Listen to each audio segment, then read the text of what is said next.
मैं तो पहुंच गई, मगर मुझे बताइए क्या पहुंच सकते हैं 8:30 बजे अगर उनको पता चले? इसके बावजूद यहाँ पर इन्होंने गवाहों के जो गवाहियाँ हैं, वो शहादतें हैं, वो इन्होंने कलम बंद की। हमने ये नुक्ता उठाया कोर्ट में कि आप ये डिफेंस काउंसिल की गैर मौजूदगी में नहीं कर सकते।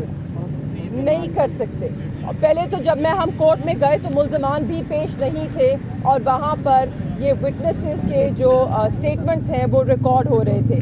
जब मैंने शोर मचाया और मैंने जज साहब से कहा कि आप विटनेसेस की गैर मौजूदगी में ऐसा नहीं कर सकते, तो उन्होंने कहा जी वो भी आ रहे हैं।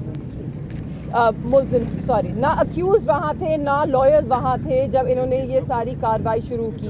तो ये फेयर ट्रायल का तकाजा, क्या फेयर ट्रायल का इससे लेना देना नहीं है इस वक्त जो ट्रायल हो रही है? हमने ये भी जज साहब को रिमाइंड कराया, ये बताया कि अगर आप इस उजलत में इस तरह इस ट्रायल को आगे बढ़ाएंगे तो जैसे पहली ट्रायल विशिएट हुई थी, ये भी विशिएट होएगी, बिकॉज ये फेयर ट्रायल के तकाज़ों पे पूरी नहीं उतरती। यहाँ पे मिस ट्रायल हो रहा है। और आज मैं आपको भी यही बताना चाहती हूँ, जो गवाहियाँ अंदर दी गई हैं वो हमारे वकला की गैर मौजूदगी में दी गई हैं।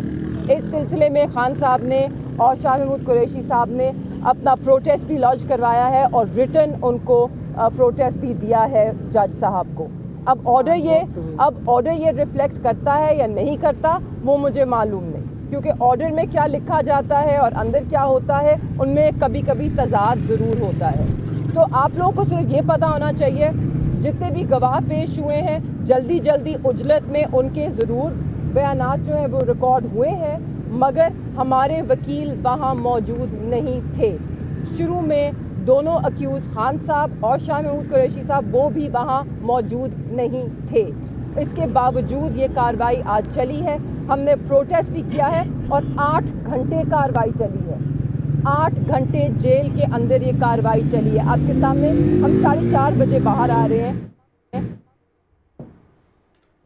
अडियाला जेल के बाहर मेहरबानो कुरैशी मीडिया से गुफ्तगू कर रही थी। इससे पहले हमने देखा कि दीगर वकला भी अडियाला जेल के बाहर गुफ्तगू कर रहे थे।